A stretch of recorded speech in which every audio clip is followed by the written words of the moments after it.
এদিকে কেরানীগঞ্জে ব্যাংক ডাকাতির চেষ্টায় গ্রেফতার ৩ আসামিকে আদালতে নেওয়া হয়েছে। সেখান থেকে আমাদের সাথে যোগ দিচ্ছেন আমাদের সহকর্মী রমিজ হোসেন। রমিজ, আসামিদেরকে আদালতে নেওয়া হয়েছে, রিমান্ড চাওয়া হতে পারে যতদূর আমরা জেনেছি। কি অবস্থা দেখছেন?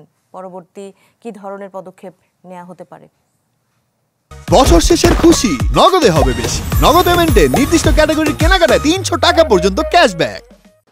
দৃষ্টি যে ৩ জন আসামিকে এখানে আদালতে হাজির করা হয়েছে, তারা এখন গারদখানাতে রয়েছে। এদের মধ্যে একজন আসামি লিওন মির, যার নাম লিওন মি নীরব, তার বিরুদ্ধে 7 দিনের রিমান্ড আবেদন হয়েছে এবং বাকি যে দুজন আসামি তাদের বয়স 18-র নিচে, দুজনই বয়স 16 বছর। একজন আরাফাত, একজন সিফাত, তাদের কিন্তু কোনো রিমান্ড আবেদন করা হয়নি।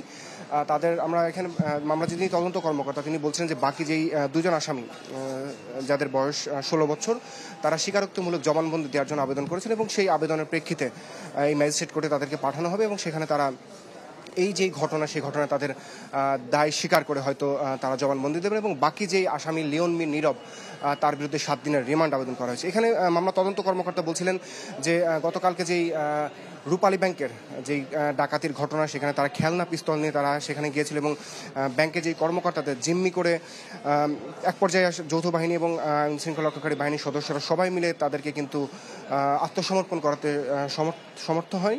তো এর পরবর্তীতে আসলে তার কাছ থেকে আমরা যতটুকু জানতে পেরেছি, তিনি এই যে আসামিরা তারা কিন্তু এক এক সময় এক এক ধরনের তথ্য দিচ্ছে। তারা কখনো বলছেন যে তারা আইফোন কেনার উদ্দেশ্যেই বেশ কিছুদিন আগে থেকেই তাদের পরিকল্পনা ছিল যে তারা ব্যাংকে ডাকাতি করবেন, কোনো একটি মুভি দেখে হয়তো তারা অনুপ্রাণিত হতে পারেন।